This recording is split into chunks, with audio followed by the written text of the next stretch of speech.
السلام علیکم ورحمۃ اللہ وبرکاتہ۔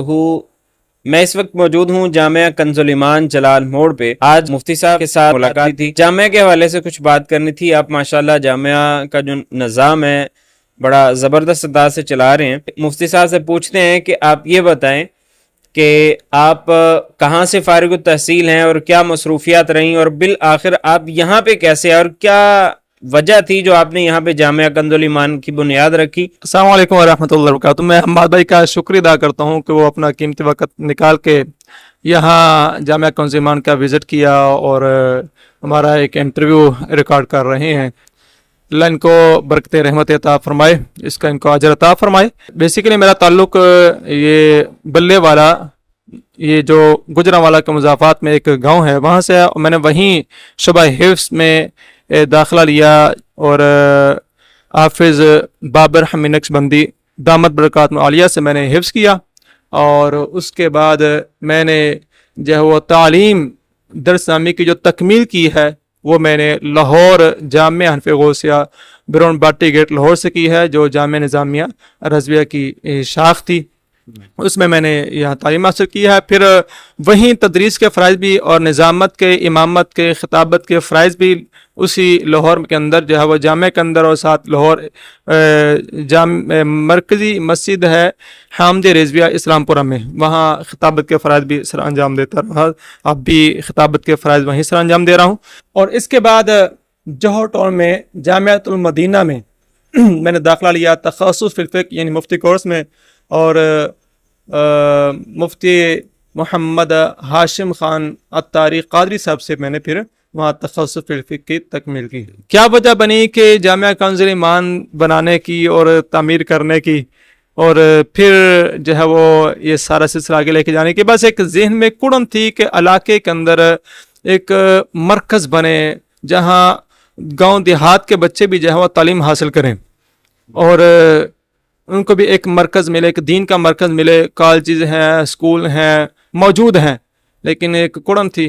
تو اب وہ الحمدللہ اللہ تعالیٰ نے وہ میری نیت کو پورا کیا، اور 3 کنال کے لگ بھگ یہ مرکز اہل سنت الحمدللہ بننے جا رہا ہے اور بن بھی رہا ہے۔ ویڈیو میں آپ جو دیکھ رہے ہیں کہ یہ فرنٹ کا یہ تعمیر کیا، 2 لینٹر ڈال دیے ہیں، اور 2021 میں جو ہے وہ ہم نے سنگ بنیاد رکھا تھا۔ اچھا، یہ بتائیے گا کہ آپ جامعہ میں، آپ کے جامعہ میں رہائشی طلباء بھی ہیں تو ظاہر بات ہے وہ ادھر ہی رہتے، تو صبح سے لے کے شام تک کیا سکیجول چلتا ہے آپ کا تدریس کے حوالے سے، باقی نصابی غیر نصابی سرگرمیوں کے حوالے سے، یہ بھی ذرا بتائیے گا۔ ہماری کلاس جو ہے وہ فجر کی نماز کے فوراً بعد شروع ہو جاتی ہے، شعبہ حفظ کی بھی، اور انشاءاللہ درس نامی کی بھی کلاس اب ایسے شروع ہوگی، وہ بھی سال شروع ہوا تعلیم کا سال، تو شعبہ درس نامی اور حفظ کی کلاس فجر کی نماز کے بعد فوراً شروع ہو جائے گی۔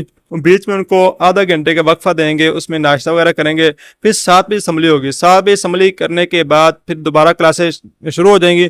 پھر ہمارا تقریباً 12:15 بجے تک یہ جدول پڑھائی کا رہے گا۔ پھر اس کے بعد ان کو کھانا دی جائے گا، دوپہر کا کھانا کھلانے کے بعد بچوں کو جو رہائشی بچے ہیں یا غیر رہائشی بچے ہیں ان کو یہاں ہی ہم جو ہے وہ اکثر کو یہی کھانا کھلاتے ہیں دوپہر کا۔ غیر رہائشی بچے جو ہوتے ہیں گھروں میں چلے جاتے ہیں ان کو بھی یہی کھانا کھلاتے ہیں، تاکہ گھروں میں بچے جب جاتے ہیں پھر واپسی ان کے کوئی آگے پیچھے چلے جاتا ہے یا پھر لیٹ ہو جاتا ہے یا گھر جا کے آرام نہیں کرتے، پھر جب سیکنڈ ٹائم کلاس رکھتے ہیں پھر اس میں وہ نیند کرتے ہیں۔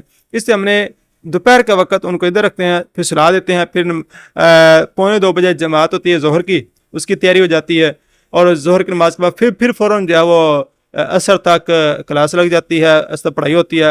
عصر سے لے کے مغرب تک بچوں کو اپنے تفریح کے لیے، ریفریشمنٹ کے لیے ان کو وقت دیا جاتا ہے، کھیل کود کرتے ہیں، اور اس کے بعد نماز مغرب سے لے کے پھر رات تقریباً 10 بجے تک جو ہے وہ کلاسیں لگتی ہیں۔ اس کے علاوہ بھی بچے جو ہے وہ جس کا دل چاہتا ہے آرام سے بیٹھ کے پڑھتے رہتے ہیں، اپنا سبق یاد کرتے ہیں، فضل بھی یاد کرتے ہیں، اور 10 ہمیں والے بچے بیٹھ کے سبق اپنا یاد کرتے رہتے ہیں۔ اور اس کے علاوہ عصری تعلیم کا جو ہے نا ہم نے ظہر کی نماز کے بعد 2 گھنٹوں کا رکھا ہوا ہے۔ ظہر کی نماز کے بعد نا یعنی تقریباً عصر کے قریب یہ پہلے جو 2 گھنٹے بچیں گے اس میں تقریباً ہم جو ہے انشاءاللہ بچوں کو اسکول کی تعلیم کا بھی انشاءاللہ تبارک اللہ رکھیں گے، اور کمپیوٹر کی جو کلاس ہے اس کا انشاءاللہ نماز عصر کے بعد جو بچے ہوں گے ان کو ہم کمپیوٹر کی تعلیم بھی دیں گے, ان کو بھی سکھائیں گے. اچھا, آپ کے اس جامعہ میں کتنے طلباء جو ہیں وہ درس نظامی اور کتنے طلباء جو حفظ و ناظرہ کی تعلیم حاصل کریں گے, یہ ذرا بتائیے. کیونکہ شوال کا مہینہ ہے, شوال میں نئے داخلے ہوتے ہیں, تو شوال کے مہینے میں نئے داخلے ہوتے ہیں, تو تقریباً ہمارے پاس 35 سے 40 کے قریب جو ہے وہ بچے حفظ و ناظرہ کے ہیں, اور اس طرح تقریباً کوئی 12 کے قریب بچے جو ہے وہ درس نظامی کے عالم کورس کے ہیں, مزید داخلے ہو رہے ہیں. اچھا, ماشاءاللہ اتنے طلباء جو ہیں وہ حفظ و ناظرہ کی تعلیم حاصل کر رہے ہیں, پھر درس نظامی کی تعلیم حاصل کر رہے ہیں, تو ان کے سارے انتظامات کیسے ہو رہے ہیں, یہ کیسے نظام چل رہا ہے؟ اب آپ کہہ رہے ہیں کہ ہم بالکل فری تعلیم دیتے ہیں اور پھر ان کو 3 وقت کا کھانا بھی کھلایا جاتا ہے, تو یہ ذرا بتائیے گا. قرآن پاک کی آیت ہے نا, وَمَن يَتَوَکَّلْ عَلَى اللَّهِ فَهُوَ حَسْبُهُ, جو اللہ پہ بھروسہ کر لیتا ہے اللہ اس کو کافی ہو جاتا ہے. تو یہ واقعی ایسی بات ہے کہ بس اس میں عدنان کا کوئی کمال نہیں ہے, بس رب تبارک تعالیٰ مدد فرما رہا ہے. کچھ دوستوں کو لگا دی ان کو راشن دے دو, وہ راشن دیتے ہیں. اس طرح کے دوستوں کو لگا دیا کہ اس میں کچھ نہ کچھ شامل کرتا رہا کریں. اس طرح آگے پیچھے سے کوئی متعین نہیں ہے, شخصیات نہیں ہے یہاں کہ فلاں شخصیات ہیں فلاں شخصیات ہیں, بس یہ توقع اللہ نظام جو ہے وہ چل رہا ہے اور تعلیم کا سلسلہ آگے بڑھ رہا ہے. یہ تو ہو گیا بچوں کے لیے, اور آپ نے یہاں پہ بچیوں کے لیے بھی کچھ سلسلہ سٹارٹ کیا ہے یا آئندہ کوئی عزم ہے آپ کا اس حوالے سے؟ یہ الحمدللہ بچیوں کا سلسلہ بھی الحمدللہ ہے, اور پیچھے ابھی آپ نے دیکھا ہوگا, وزٹ کیا ہوگا کہ تقریباً 12 مرلے کے قریب جو ہے گرلز کیمپس ہم بنا رہے ہیں. بچیوں کا سلسلہ الگ سے وہ بنا تعمیر ہو رہا ہے, تعمیراتی سلسلے الحمدللہ جاری ہیں, بچے کھانا بھی کھا رہے ہیں اور پڑھائی بھی تعلیم بھی جاری ہے الحمدللہ. بچیوں کا سلسلہ بھی انشاءاللہ تعالیٰ ان کا بھی اسی طرح انشاءاللہ عالمہ فاضلہ کا کورس ہوگا, اور ساتھ عصری تعلیم انشاءاللہ ساتھ ہوگی, ان کے لیے بھی ہوگی. یہ تو ہو گیا جامعہ بھی ہو گیا, بچیوں کا بھی ہو گیا اور بچوں کا بھی ہو گیا. اب اس کے ساتھ ساتھ آئندہ آپ کے کیا کیا ٹارگٹ ہیں, آپ نیکسٹ کیا کرنا چاہتے ہیں یہاں پہ؟ میں چاہتا ہوں کہ ایک تو وہ بچے جو ہمارے پاس آگے ہیں ان میں کام جو ہو رہا ہے, تعلیم حاصل کر رہے ہیں, علم دین کا کام ہو رہا ہے.